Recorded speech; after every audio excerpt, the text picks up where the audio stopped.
This is ACOFAE.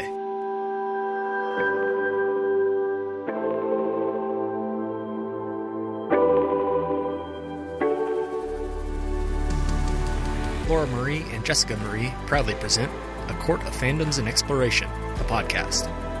Fair warning, everything the hosts say is explicit, full of spoilers and adult content and shall not be used against them. They have opinions. Let's try not to drag anyone for expressing themselves and just have fun for an hour. We all deserve it. This episode contains spoilers from Lilo and Stitch and mentions Child Protective Services and loss of parents.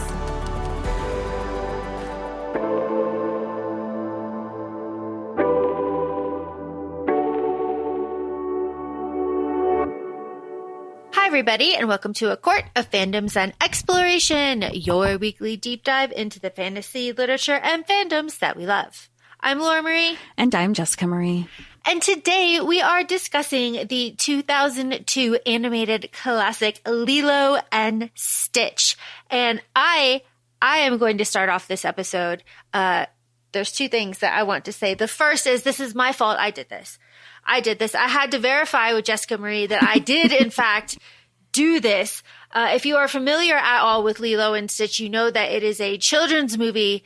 It masquerades as a children's movie. This is not a children's movie. This is a movie that will punch you in the gut as an adult. You will sob, you will weep, you will cry the whole way through. But I needed to make sure that I did this to Jessica Marie and that it wasn't just something that she sprung on herself. So it was my fault. I take the blame. So again, I did this. Now, we're laughing because if we don't laugh, we'll cry. And that's, again, if you're familiar with Lilo and Stitch. Now, the second thing about Lilo and Stitch is I'm starting this off with the story, and then I'm going to stop talking for a while. Laura Marie, saw this right after. So, I didn't see this in theaters. I saw this right when it came out on, home movie. Okay. Home movie. Do you remember? It was a big when deal. When there was a home release or Blu-ray, whatever, digital. It was a big deal. So I saw this at a friend's house when it came out on home movie. And this was one of those movies that I thought I was too cool for because 2002, I'm grown. I'm too cool for animated Disney movies, whatever. But Lilo and Stitch and The Emperor's New Groove were movies that I was shown when I thought I was too cool for Disney animated movies that absolutely just shut me up. Because both of these movies absolutely slap for different reasons, and they are so good and so kind of outside the mold of what Disney was at the time. And they really, really stick with you. Now, this friend was also from the Philippines. So she used this kind of movie as a way to kind of be this is kind of, again, we're in 2002. This is kind of what my culture is kind of I can kind of see myself in these characters. And that was really something for her to share with us because of where we were, how old we were, where we were growing up, what the time was at the time. We were all, there was a lot of white kids. And it was a southern area. So it was also very military, though. So, it was all, you understand. So it was then a way for her to share something about herself that was difficult to communicate with her friends. Yeah. Which was wonderful and was very special at the time and is still something that I think about now when I watch it. But this movie kicks you in the fucking teeth, doesn't it, Jessica Marie? I was not expecting this. I honestly, again, when this movie came out, I think I was like, I don't want to see that. I'm too cool, blah, blah, blah. And growing up and maturing is realizing you can like the things that you thought you were too cool for or kind of embraced or kind of mocked about, which is why you see so many people, people want to hate on Disney adults, but why do you want to hate on somebody experiencing joy and leaning into that? And I feel that was us discovering, me discovering Lilo and Stitch is watching this animated version because I didn't know much. I gave you the bare bones. I don't even want to say the foundation, kind of like 5 key things and characters ish that I knew about from the film. And you were like, oh, this is perfect. This is actually really aligned with the podcast. It's kind of sci-fi because we've got aliens, but it has found family and different variations. So I was like, cool, whatever, I'll go into it. And I gained some more context prior to watching the animated film. And when I started, did not think I was going to cry as soon as I did. And then it was just slow. Like, it was just every time a quote was said, I don't like anything in this film. It was just steady, constant streams of tears. But it's also something I don't think I would have appreciated the way I would have appreciated the messaging, and it hit me so strong as much as it did watching it now than if I did when it came out, if I did when it was on like home video. Like, I don't think I would have been like, oh, that's funny. I can see that it's like hee hee ha ha. But like, again, I'm thinking I'm too cool for this. Now as an adult, talk about gut punching. Wasn't expecting any of it. I even like said like a rapid when I was texting you my live reactions, and then a different messaging that I took away. You're like, okay, you get it. And I was like, I don't even know if that was, and we'll get into it and as we discuss this later in the episode, but I didn't even know if that was intentional or not. No, you nailed it. You always get there. You get there. Okay, so Lilo and Stitch is a movie that I feel like gets looked over a lot because Disney focuses a lot on the princesses and the marketing push behind the princesses, and Stitch himself, I think, gets a big push as like being the monster, you know, like he's very marketable, but the movie is about Ohana. It's about Ohana means family. So I also think there's a little disconnect there. So like little boys can like really like Stitch because he's a monster, and then like miss the messaging of, you know, I'm lost. I'm waiting for my family. Like that part of it. And I'm wondering, like, again, since we focus on like the consumer marketing of it all, like what's going to sell? It's going to be Stitch. It's going to be the characters. You can't profit off of messaging when it comes to this movie. Like, I mean, unless, and I feel like a lot of Etsy sellers kind of lean into it when you find quotes of things on like stickers and just like tangible objects. But yeah, because I just think of like the things that we took away. We weren't also going to take away necessarily, but how important this is for people, for children who are in these current family dynamics, or as adults experiencing this movie, going through things you went through as a kid, or current status of like maybe you're on Nani's side of things, or you're on Cobra Bubbles, and understanding that there's more dynamic than just like what's black and white when it comes to the court system. There are a lot of different things at play. Jess, you mentioned a lot of characters. Let's get into this. Let's get into this. We start off with the Galactic Federation. We start off in space. Jess, sci-fi expert, how do we feel about starting off in space? Honestly, I think if I didn't know that they're like where the movie took place in Hawaii, I would be like, what is happening? But again, I'm assuming that there was like marketing involved where you had aliens and then you had a beach and you had like, you knew certain storylines were coming. But I think the chaos that is Project 636, which is Stitch, you know, you have all of these aliens who are basically under a scrutiny to be like, hey, you created this species. And he goes, no, I didn't. Well, I didn't create more than one. And everything's unsure. Everything's unsure. You don't know of the repercussions of this scientist, this alien scientist, inventor, what was going to, he has this expectation of his Project 636, and it's the only one. And you see, as he's watching it from space to Earth and the whole storyline, he's like, that's not what he was programmed to do. This is interesting. And then it becomes a nature versus nurture discussion as well. See, You get it. You get it. You get it. Amazing. Amazing. And the lead scientist is, we got Jumba. We got Jumba. We got Gantu. We got the head of the Galactic Federation. We love her. She's a practical queen. We must gas the planet. No. In comes Pleakley. Pleakley. We love Pleakley.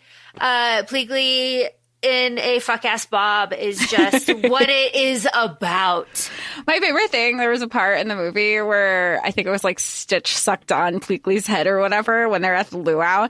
And they're like, you look a little swollen. Had nothing to do with his eye, his cyclops of an eye. Just everything to do about his head looking swollen. I was like, that's what we're focusing on? Okay, then. Looks swollen. We love Pleakley, who is the Earth expert because mosquitoes endangered must protect them.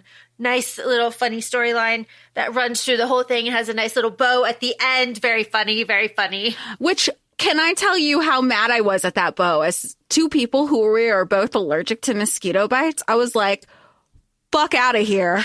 You could have let them stay in danger. Cobra, what are you doing? Cobra, oh my God.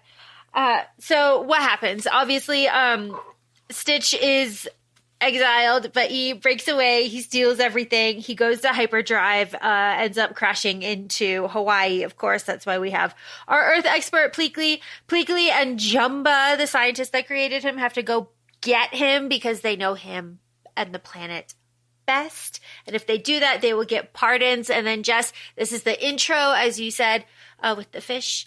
And we're introduced very briefly to Pudge the fish. Pudge the fish who controls the weather. We love him.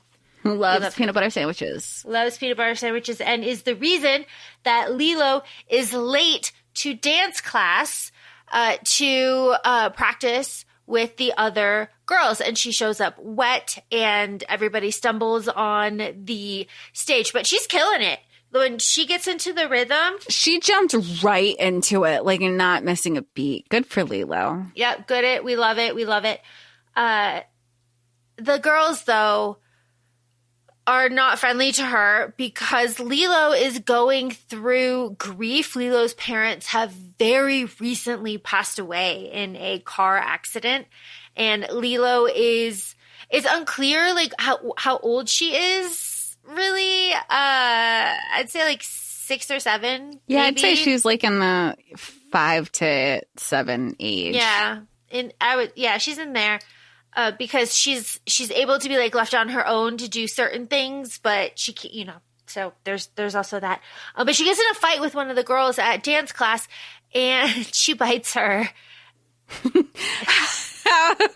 You know where I was going to go with that. And she bites her. She goes, ew, she bit me. But then Lilo, she stops. She's like, no, I'm sorry. I'll be good. I promise. I just want to dance. I practiced. Please let me dance. I practiced. And the teacher is very compassionate, but is also like, yo, you bit somebody. Like, I'm going to call your sister. Like, enough. She's supposed to wait for her sister. Now, the teacher, in my opinion, should have sat with her until her sister came to pick her up. But that's me. That's me on teacher responsibility and liability. But he doesn't. He fucks off. So Lilo is able to not listen to the instructions and to go after her friends because she's a child. And of course, why wouldn't you? She goes up to her friends. And she's like, you guys gonna play dolls? And the girls are like, and then Lilo pulls out her like homemade doll because she says later, like, we don't have a lot of toys. And she's like, look, I made her. And the girls are like really grossed out by this homemade doll. And they ride away from her. And Lilo gets very upset and she throws her dolly on the ground. And this, ladies and gentlemen, and anyone that is listening, is when I break. I break here. This is where I break, and I absolutely lose it because she throws her dolly on the ground, and she storms away, and this is where I break when she comes back, and she picks it up, and she hugs it, and then she walks back home. Oh my God, had I not seen this for 1,000 times for 1,000,000 years, then I would be absolutely losing it right now, but I am collected. I'm good. Locked it in. Unless you're in the zone of like locked into watching it. I'm locked in.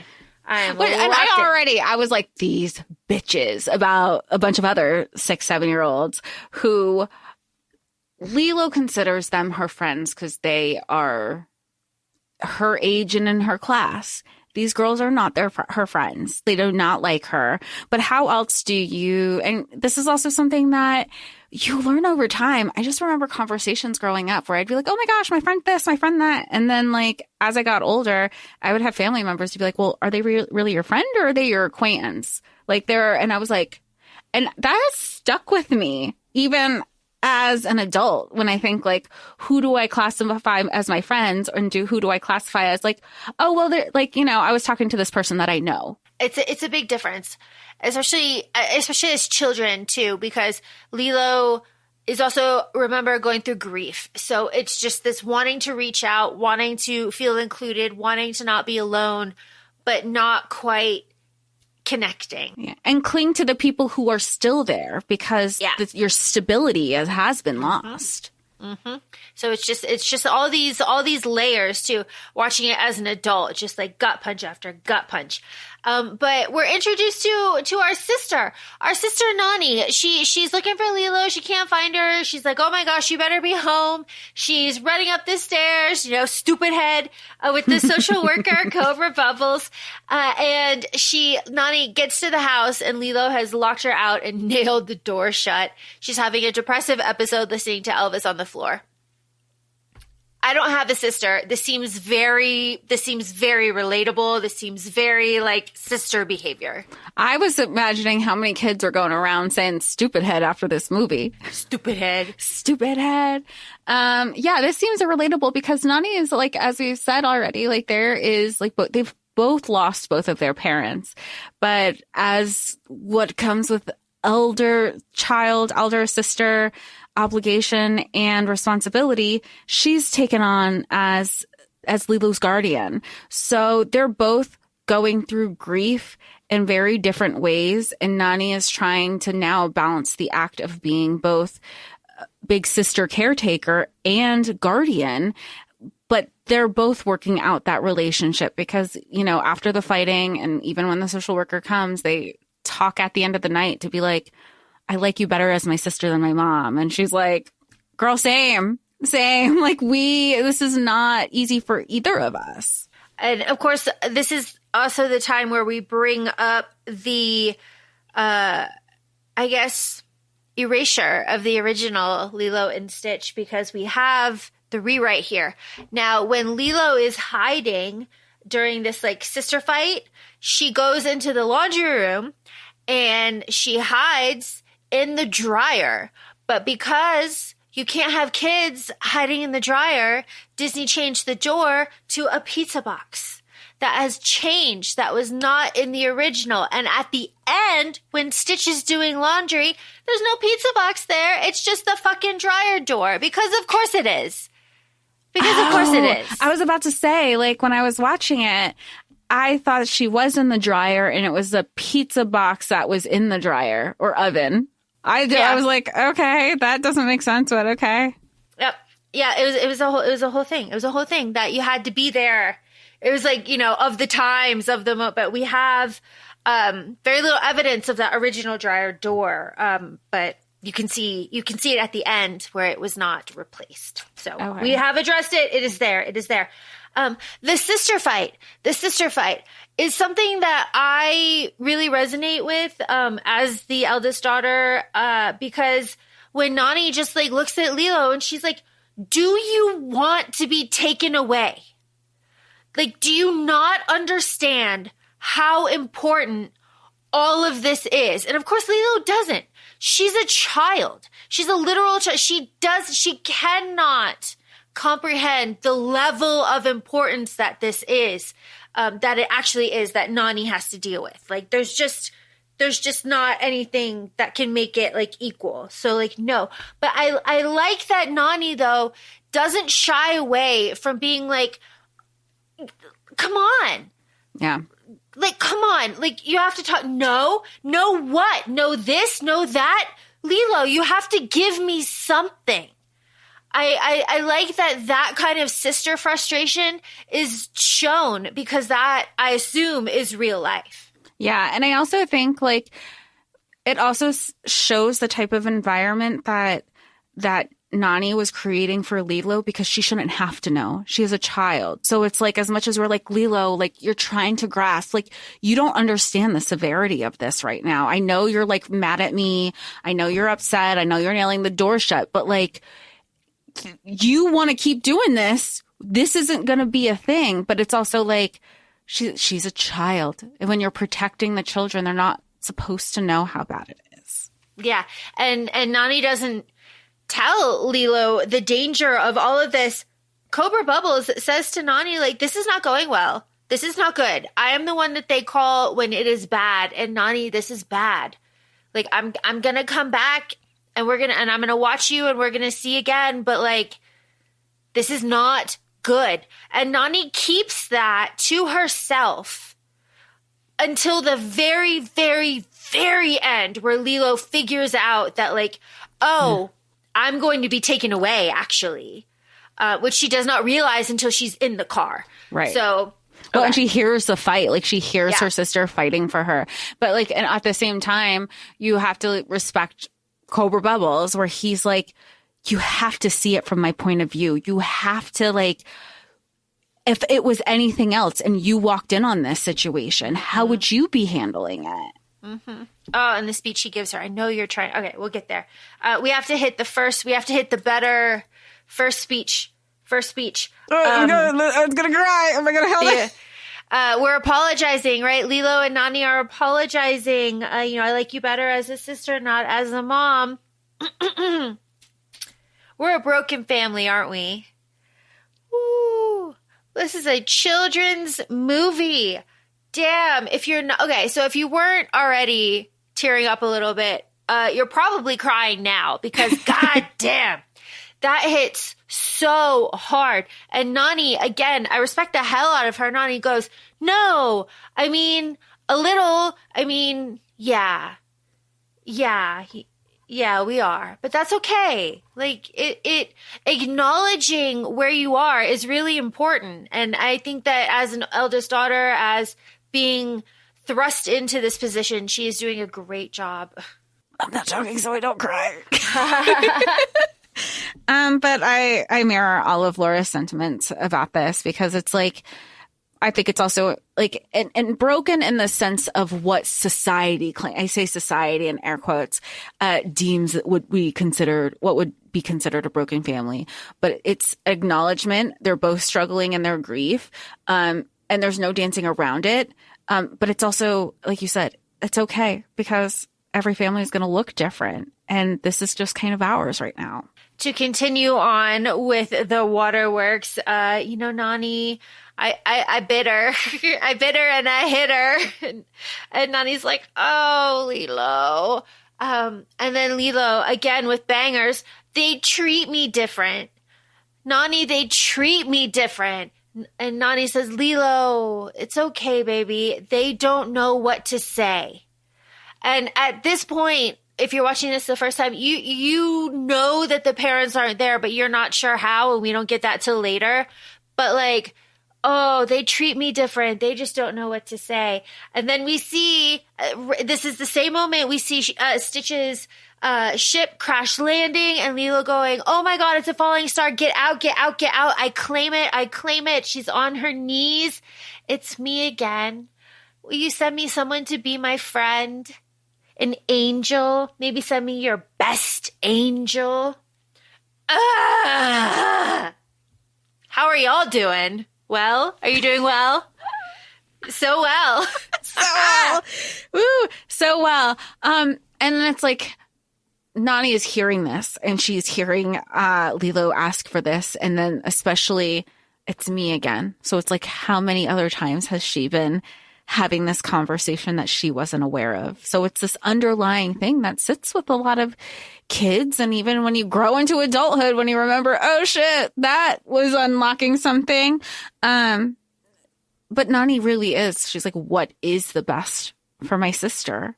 Because questioning everything that Nani is doing at this point is simply to keep both of their heads above water so they don't have to be parted. Yep. Because again, it's Lilo doesn't need another loss in her life. And let's give her a win. Let's adopt her a dog. Let's give her a companion. Let's give her some company, somebody with her all the time. They go to the shelter and Stitch is there. How did he get there? Well, he has this interaction with a frog, right? And we love this frog because our frog comes back later and he's awesome. But Stitch is on Earth for the first time. He's experiencing rain. He's on the road. He sees the frog. He gets run over by a truck. And Jumba is also there, and he is hunting Stitch. So we need to keep that in mind. But Lilo adopts Stitch for $2, right? State of Hawaii. She owns him. He's good. I can tell. Oh, Lilo. Oh, Lilo. But Jumba is there and he's watching and he's got the laser right on Stitch and he's like, you're using her as a shield. That's low, even for you. It's good. It's good stuff. I like the, it's like a Predator subplot. It's fun. It's fun. Jess, how do we feel? Oh, I was going to be like, he used to be a collie until he got run over. Until he got run over. Jess, how do we feel about Stitch and we get our little town montage, right? I think Stitch is so, like, I can understand how much people just adapted and fell in love with this character, right? Because he's an alien. He can kind of change himself. He's kind of funny. Do dogs, he was talking to me and Stitch is about to talk. And then, somebody is saying, dogs don't talk. And he had to kind of, oh, that's right, I can't talk. Like, let me assess my surroundings. I love as Jumba and Pleakley are like, oh my gosh, like this is about this time because, Jumba created him. He's like, about this time, he is going to be looking for a big city because he needs to destroy, he needs to destruct. And so they're taking their little time around town, going on the moped, and they're just going through all the cliffs, right? And they're going through all the cliffs by way of Lilo trying to apologize to these bitches. And yes, I just said a bunch of 6-year-olds who are mean girls bitches. She's like, look, I'm sorry. I like hit you and bit you and fucking punched you in the face. And they were like, no, I think you're still a weirdo. We don't like you. And you have like her little cronies being like, yeah, we don't like you. And Stitch was straight up like, fuck y'all. Give me your tricycle and we're off. So respect to Stitch. He's like, nope, she's my girl now. This is what we got. And they're going all across the island. And Stitch is like losing it. He's like, there are no big cities. And then you hear Lilo. She's like, isn't it so great? We have all this water and there's all this beach and there's no big cities. And Stitch is beside himself. And I was like, okay, that's relatable. Like Laura, I know Laura loves being in nature. She loves like every place that she's lived. She's had like areas to hike and mountains and fields. And I'm like, love that for an amount of time. But if you don't get me to New York, if you don't get me back to New York stat, I might actually lose it. So I totally get Stitch in this moment. But it was so beautiful. One thing that I really liked about Stitch that I don't think Lilo processed is his chaos and how chaotic he was. And he's supposed to be Lilo's responsibility. And Lilo's like, you're behaving bad. And sometimes people do bad things, but like, I need you to get your shit together. And part of me was like, how does it feel to have a dose of your own medicine, Lilo? Sound like somebody we know. And I know it went right over her head because she's 7 or whatever, it's just, so I was like, ooh, I like them apples. And it's true because before Stitch came, Lilo was the one that was always like kind of in a way sabotaging herself and sabotaging Nani in all of her jobs. And now that Stitch is here, it's Stitch and Lilo sabotaging Nani, who can't catch a break. She is fired from her luau job. Where we meet David. Hey, David. I love him so with the much. Cute butt and the fancy hair. She thinks my hair is fancy. Yeah, I read her diary. We love it. Oh, which my is God. Like, so that seems like so little sister coded about reading the diary, right? But then you also have like David's feeling defeated. Like, he just really likes his girl. And I respect Nani, where she's like, dude, it's not that I don't like you, but look at everything that's going on and what I'm going through right now. You gotta read the room, please, please. And then Lilo's over here like, yeah, she's right. She does straight up like you, but we're going through a lot of shit right now. A lot. This is where Stitch bites Pleakley because Jumba is there and Pleakley is in his fuck ass bob. And this is where Jumba calls Pleakley ugly, and Pleakley does not let it go, as he shouldn't. He looks so good in his outfit. Like, I'm sorry, Jumba, you're jealous. Like, say less. Yeah, Jumba wishes he can look as good as Pleakley does. Yeah, for sure.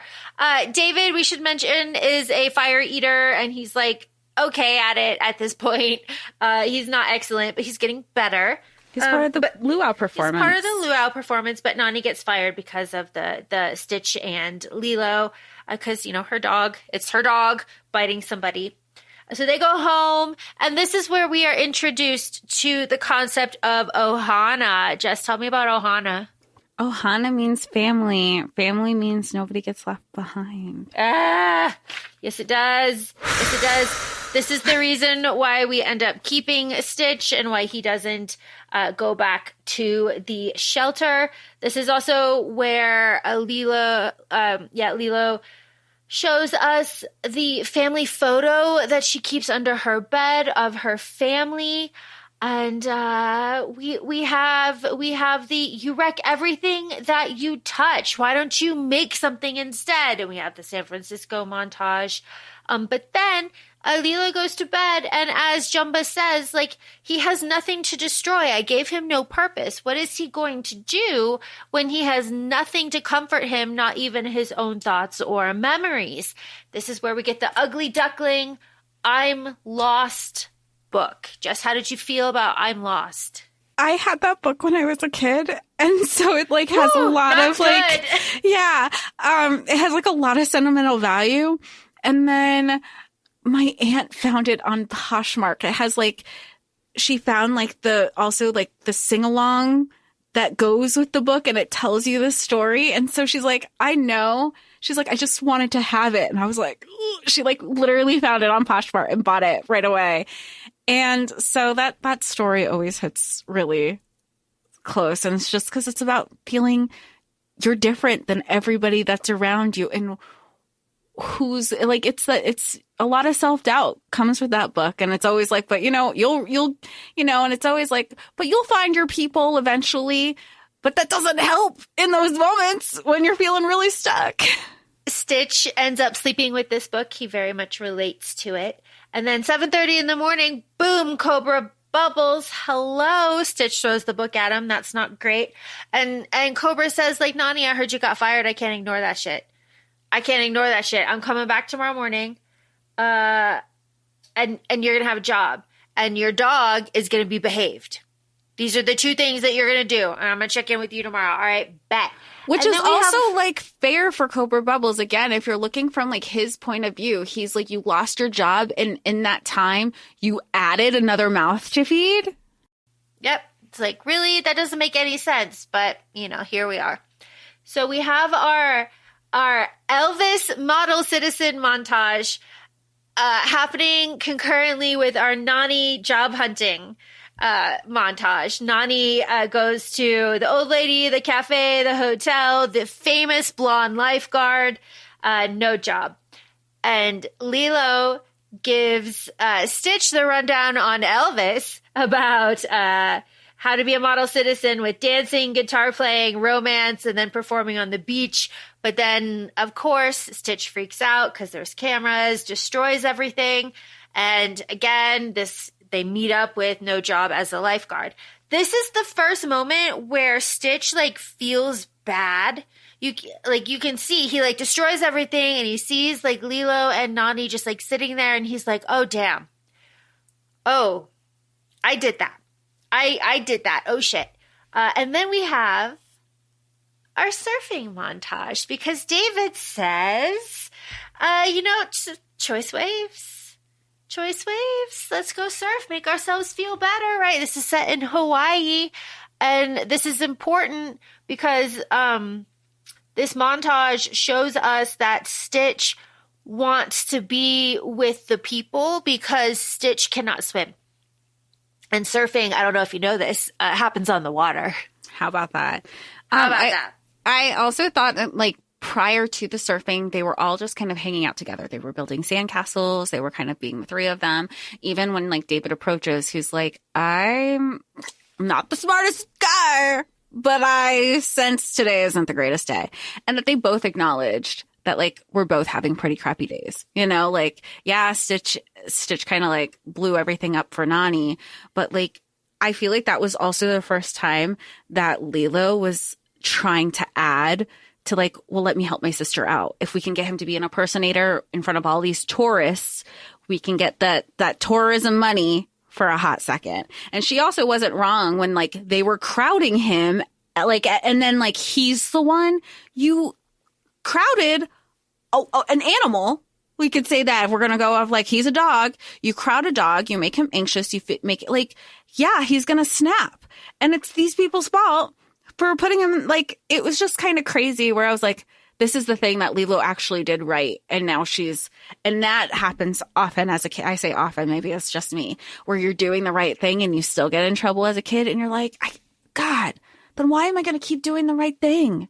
You know, and she feels so defeated. And then even when they're doing their day on the beach prior to surfing, they're building sandcastles, they're doing everything. And Stitch wants to be involved. And he's even, like, building a sandcastle on himself and burying himself and trying to get, like, attention or be like, see, like, I can be with you guys too.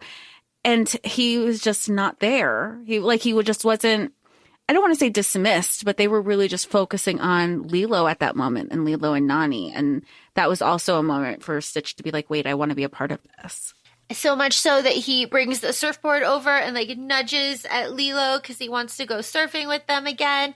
And they go back into surfing, and Jumba is watching. He's been like, why does he want to go back into the water? Like, this is crazy.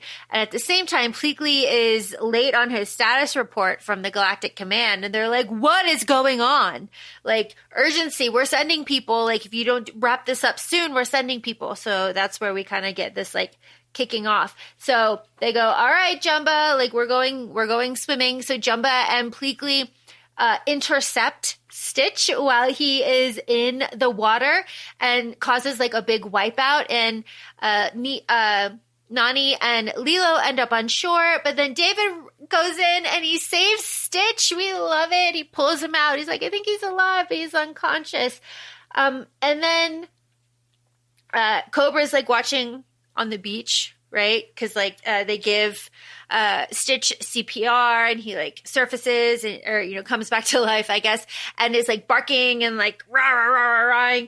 And Cobra's watching, and this is where it comes up to Nani, and this is where shit gets absolutely real. He says, look, I'm going to be there in the morning. I know that you are trying. I know this. But you need to think about what is best for Lilo, even if that means you're not included in her life right now. And Nani is like, fuck. All right. So she goes, David, like, I've got to take Lilo home. We have to talk. We have to have, like, serious talk. And they go off. And then David turns to Stitch and he says, I really thought they had a chance. And then you came along. Boom, boom.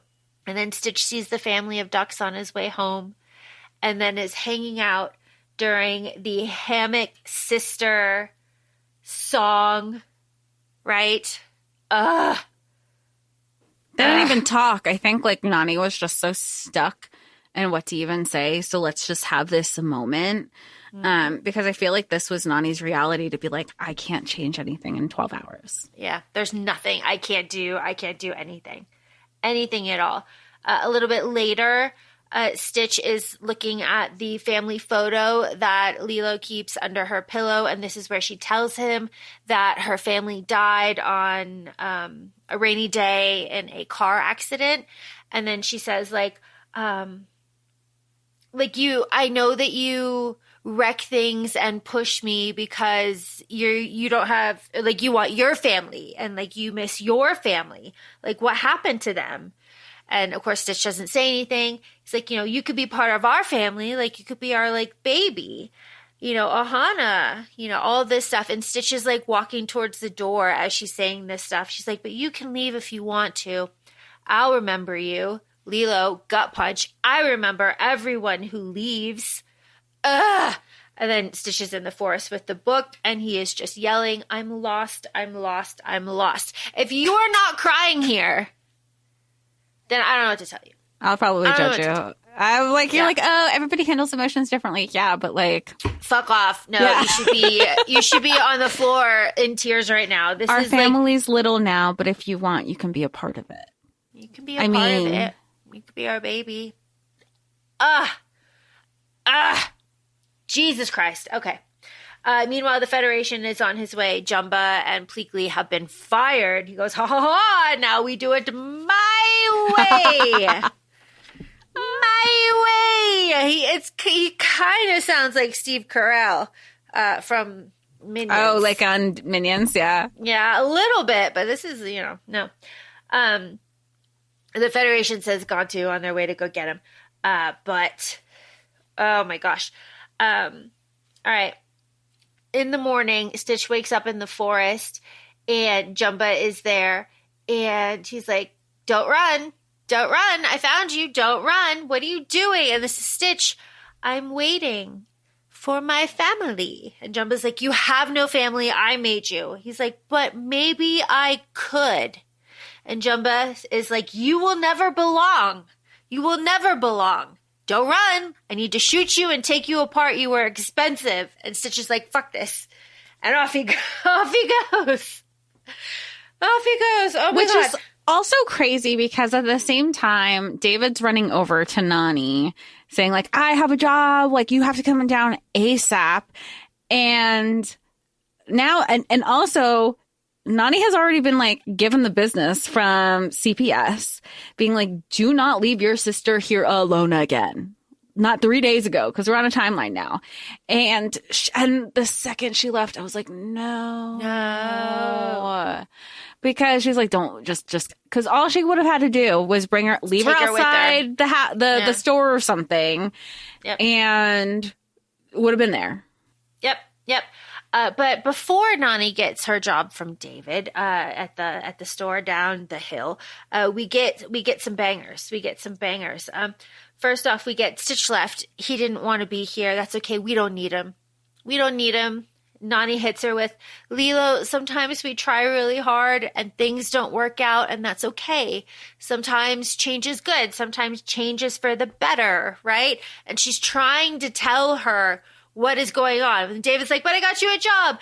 And Nani says, like, things are finally turning around. And that's when you knew it was going to shit. Right there. That's when you knew it was going to shit. Because as soon as she leaves, Stitch shows up, and Stitch and Jumba have a house-destroying fight that takes place. The whole thing. And during this, I mean, of course, there's an excellent Elvis soundtrack being played throughout all of this. But during this, Lilo calls Cobra Bubbles and is like, aliens are attacking the house. Like, there's lasers, things are going on. And he's like, fuck, I'm coming. Like, shit, I'm coming. And then, we've got Nani being like, don't turn left with the ambulance and the fire trucks, but they turn left and she runs up. She knew. You know how many other houses are out there, but she fucking knew. Yeah, she knew. But Pleakley had stepped in and pulled Lilo out of the house before it exploded and saved her because Jumba and Stitch just leveled the absolute house. But this is where Cobra puts Lilo in the car, and this is where you don't understand. You can't take her away. She needs me. And Cobra loses it on her. He's like, do you think she needs this? Do you think she needs this? Like, no. You need her more than she needs you. Get your shit together, Nani. And from his perspective, yeah, like, bet. Absolutely. Like, bet. But Lilo hears this and finally understands all of these pieces and everything that is going on. And she bolts out of that car so fucking fast, so fast, so fast, so fast. But she runs into Stitch in the forest, and Stitch returns the photo of her family that he found, and it's like burnt and like missing some pages. And here's where Lilo hits Stitch with the truth bombs. You ruined everything. You did this. You ruined everything. And then he's like, well, I'm going to show you that I'm an alien. And his extra arms come out, and his antenna come out, and his back stuff come out. And she is still like, hey, fuck you. Honestly, good for her. Because I feel like when people even try to be like, well, you're like, it's like even when we read like all of our fantasy books, we're just like, and you're so mad. You're just like, no, none of this is okay. Yeah, absolutely. None of this is okay. None of it. All right. This is like we're getting real close to the end here. Okay. So Lilo and Stitch are captured, right? Because we have a lot of conflicting parties here. And Gontu captures Lilo and Stitch, and Nani sees. Nani sees now. And Lilo and Stitch go into the front like canister of the spaceship. And then Nani sees them fly off. And then Stitch escapes because of course he does. That's like what he was designed to do. And he leaves Lilo there. And Nani hits him over the head with like some palm fronds. And she's like, talk, you little asshole. I know that you can. And then he talks. And she's like, the fuck? Very relatable. Very relatable. You know what? Relatable queen. I love it. But then Pleakley and Jumba come out and they're like, you know, we captured him too. And then it's this whole big thing of like, all right, well, we're going to take, you know, Stitch back and like, we're going to call and like, let everybody know what's going on. It's just like, all right, but Ohana means family. And that means nobody gets left behind or forgotten. And Jumba and Pleakley are like, shit, okay. And then Stitch comes over and is like, hey, guys, in alien language. And then we have a rescue plot. And then we're going on a rescue. Because Jumba and Pleakley are all in. And you know what? I love that for them. He's like, he's very persuasive. Like, you know, what do we do? I love it. Off we go. We're going to go get Lilo back because, Jess, what does Ohana mean? Ohana means family, and family means nobody gets left behind. You're damn right it does. So off we go, spaceships, off we go. I can say it without crying now. So we've made strides in the last 45 minutes. Strides. So Lilo is alone in the spaceship with her photo of her family, and she's crying. Obviously, it's very upset. This is because, okay, so there was another bounty hunter, basically, because Jumba and Pleakley got fired. Yeah. Did he not know that Lilo was, like, that was the part where I was like, wait, Lilo isn't who they're looking for. They're looking for Stitch. So why did he grab Lilo? Was he just like a dumb bounty hunter? He just picked, he said, like, you know, this is a snack for you. Like, ooh, I caught you a snack. This is like food. This is nothing to do. Okay. Yeah. So the ship comes up. It's like a really cool shot or whatever. And Lilo sees Stitch and they see each other. And she's, you know, don't leave me. But she knows now that they're on her way to rescue her. Stitch ends up through, I don't know, shenanigans, falling to Earth. He falls to Earth. And this is our frog callback. We love a frog in the road callback. The frog protects him. And then Stitch ends up exploding himself on a gas truck in a volcano back up to space. And we love that. Shenanigans ensue. Aloha. Aloha. I thought it was very funny. But the insults I thought were of note. The insults that are lobbied or thrown at Stitch are, you're vile. You're flawed. You don't deserve to live. Whoa. Okay. Yeah, those are some like deep things to say, especially if you're a kid watching this. Yeah, it's like, whoa.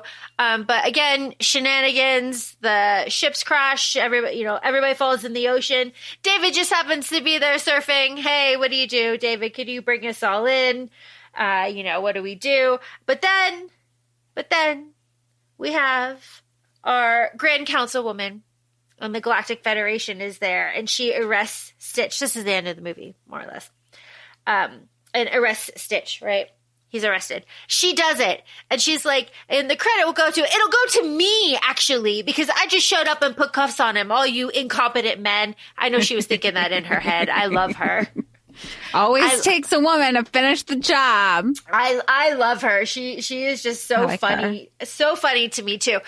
Because she starts talking about 626 and like what we're going to do and how we're going to happen. And then Stitch starts talking. He's like, Stitch, actually. And she's like, yes, of course. Stitch. Sorry. And then just keeps going on. No beats missed. Let's go. Well, I think because it's also not the first time that she's messed up a name, because she refers to Jumba as Jumbo or Jumbar, and she's always being corrected. And I like that she's just knowing people's names is so beneath me. I have so much to deal with. This is the smallest thing I care to know. Jess, you want to hit him with what Stitch says here? Okay, I can do this. We've cried it out, I think, for a little bit. But Stitch just kind of, he tells the Federation, he goes, look, this is my family, and he's referring to Lilo and Nani. He goes, this is my family. I found it all on my own. It's little and it's broken, but it's still good. Yeah. And Sue Waterworks again. Yeah, still good. Yeah, still good. Which I also think is such great messaging, because there's so many different types of families. There's so many different size families. Not everybody is going to be, 15 kids and counting, and having the oldest raise the baby because the parents just keep procreating. There's so many different types of family you get to focus on what family is and how family is created, because David's also a part of that. And the village and their community is a part of that. And you see that just kind of being focused on in the messaging of this film. Jess, did you like our Roswell throwback? Did you like that right here, 1973 Roswell? Yeah, and she was like, "You look familiar." She was like, "You look familiar," and he's like, "Yeah, I do. We have done this before." She's like, "You had hair then. I do remember you." You had hair then. He's like, I convinced everybody that mosquitoes were an endangered species, and they didn't gas the planet. Wrong move. Could have picked something else. You could have picked. Honestly, we could have been no. Mosquitoes aren't endangered, but I don't know, something else is. So the loophole here is Stitch is still in exile, but the leader of the Galactic Federation is a fucking boss, and she totally accepts this loophole that Cobra kind of comes up with. That didn't you buy Stitch? Don't you have a contract saying that you own him? And Lilo's like, yeah, actually, I do. I bought it from $2. He's mine. He's mine. And she's like, you know what? Sure. Cobra, you check in on them. Jumba, Pleakley, you stay here too. I'm outie. And you're exiled. You're exiled from space, and you're going to serve your time here. Yep. Here. And then we have it's basically our end credits montage situation where everybody rebuilds the house. And then we have everybody interacting as a family. And I wrote down just stuff that Stitch does to integrate himself into the family. Grocery shopping, making lunches, surfing, packing lunch, or doing stuff for school, homework, baking, fire dancing with David, surfing, and then Halloween and Christmas with Pleakley and Jumba. And also when Stitch is doing the laundry here, again, check that pizza box is not here. It's a regular door. And helping rebuild their house to live in together. Rebuilding the house. And then we start getting all of these really great pictures that kind of end at Graceland, which we just love. And then the very last picture is the burned family picture that Lilo kept under her pillow, and it is hanging up, and Stitch has added himself into one of the burned corners, so it looks like he was there the whole time. And that's how the movie ends. And it's a hard fucking movie to watch as an adult. Jess, thoughts, feelings? All of them. All of them. This was a beautiful movie. I'm so glad that we watched it for the podcast. I know that there's a huge fandom, like rightfully so. And here's the thing, like I say, like I knew very bare bones about the movie prior to watching it, but I knew that there was a huge fandom behind it of all ages. And I didn't understand why. Again, I was like, even as an adult, I was like, okay, it's an animated movie. Like, how does it hit that hard? Me, I don't know why I was being judgy, because Moana is my shit. Like, I'm always like one step close to getting a Moana tattoo. And I'm like, I just don't get it. Like, people have Stitch. I did not understand the depth. And instead of educating myself into finding out why, I was just, I guess, being a hater about it. I don't even want to say hater. I just didn't get it. I think that's really what it is. And now watching it, I was like, oh shit, shit's deep. Shit's deep. I mean, like I said, once I gained more background of this movie, prior to actually watching the animation, I had been texting you cry pictures of me. And you were like, oh, so now she knows. And then you were just like, bam, bam, bam, with like all of these, like all of these pictures, all of these memes, all of these quotes. And I was like, it's not helping. I just stopped crying. And it was beautiful. And I can understand, especially no matter, I can't even say like if you watch this at a formative time in your life, no matter when you watch this, I understand now why people cling to this for all of the reasons that we've discussed. Like, I get it. Like, I just didn't get it before because I didn't educate myself in like watching the film. And it, again, I'm pretty sure I said this on the podcast, but I do feel like this movie is, even though it has this fandom, is underrated. It's one of those that just kind of like slide under there. There isn't a love interest for the main character. It's not anything like that. There's no princess. There's no royalty. There's no quest. But those are the ones that hit strongest for us too. Mm-hmm. And there's a second movie. I think I was looking in like loose research, and there's a whole animated series. Mm-hmm. So like this character and these themes must have longevity and like additional storylines that they add to it. So yeah, like, where would you rank this in your favorite Disney movies? And I'm not talking about like the early 90s ones, because I feel like a lot of people, like, they're just different. They're different when you talk about the princesses from the 90s. Great question. I would say like probably top 4. Moana is above this for me, just because I just love Moana. But there is that like new Disney section where it's worth going back and watching the ones that you missed, because they hit. Like, I don't know how you feel about The Emperor's New Groove, but that is one of the funniest movies I've ever seen in my fucking life. I think I've seen it maybe once, or like piecemealed. I don't think I can recall seeing it in continuity. Yeah. Oh, it is just so fucking funny. And that was another one. I was just too cool. And it took this same girl being like, yo, watch this. It's funny as hell. And it's also a lesson in like, get over yourself and get over your ego and just embrace the things that you like without fear or judgment, because it's 2025. We're doing whatever we need to survive. And if that is going back through the Disney catalog and ticking off the ones that you missed, what the fuck is wrong with that? Nothing. No. Find your joy anywhere you can. Yeah. And now I'm also like, why did they get rid of the ride? Because this used to be a ride. Like, when I don't work at Disney parks, I don't know where these decisions come from. But when you have these beloved characters and these beloved storylines, where are those decisions being made? And it was made, they got rid of that ride before they even got rid of Splash Mountain. priorities, people. But I mean, yay, Splash Mountain is finally rid of. But it's always just like, but there's something there, because you can still, if you go to Alani, you have a whole time of when you could meet Stitch throughout the day, and he'll be just like, sometimes you can't even meet him. Sometimes he's just running around causing chaos, and it's the greatest thing. So, I'm so glad that you were like, wait, there's something there. I'm so glad that you had us watch it for the podcast.